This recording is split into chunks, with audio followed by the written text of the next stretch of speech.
Bugs are inevitable in game development, and finding all of them on your own is nearly impossible, but players often encounter them firsthand, which can worsen their experience. That's why having a simple bug reporting system is crucial to make a polished game. In this video, I'll show you how to create the user-friendly system in Unity that lets players submit reports with just a single click to reduce friction. This system could also be used for other things such as analytics or player satisfaction. Without further ado, let's head to the tutorial part. Let's start by creating a form. To do that, just visit the Google Forms website and create one.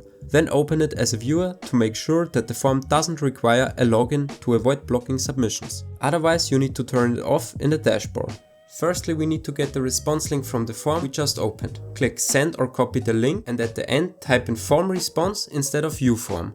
Write it down because we're gonna need it later. The next step we need to complete is to grab the name of every single entry in the form. I'd recommend you to only have one for simplicity, but you can always add more later on. To find the name, we need to watch for something that looks like name is equal to entry.a_number. I know where it's placed, but you can use the DevTools search function to find it. Now let's head to the Unity part of the tutorial. Go ahead and open your Unity project and start by creating a user interface for the bug reporting system. I just made a simple text box for the tutorial, but for a game you want to put more effort into that. Then just create a simple script to turn the UI on or off. I use the F5 key to open the menu, but feel free to use any button you want. After that, we can create a simple debug function that prints the report message on the console. We will change that to the real function later on. To begin building the function I mentioned, let's start by creating a new C# file and make it a static class. Then we'll define a string for the link that we got earlier. Next we'll add a static async void method that takes in a string for the report message. In this method we'll define a dictionary where the key is the entry plus ID and for the value we input the report message.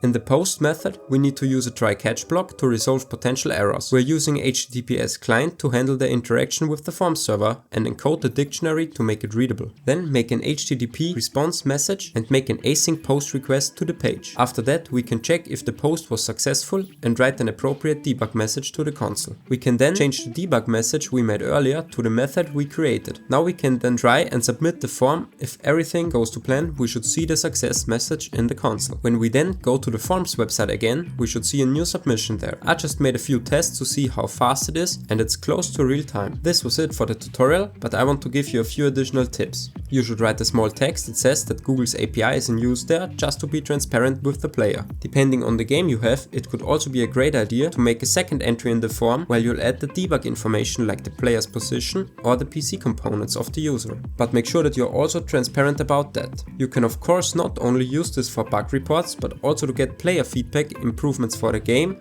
or to send debug information in the background. Also, I made a button in the escape menu to report a bug, because not all players will know that they can use the F5 key for that. And if you want to reuse this logic, you can make a Unity package out of it and import it into every new project. I hope this tutorial was helpful and I wish you all a great day.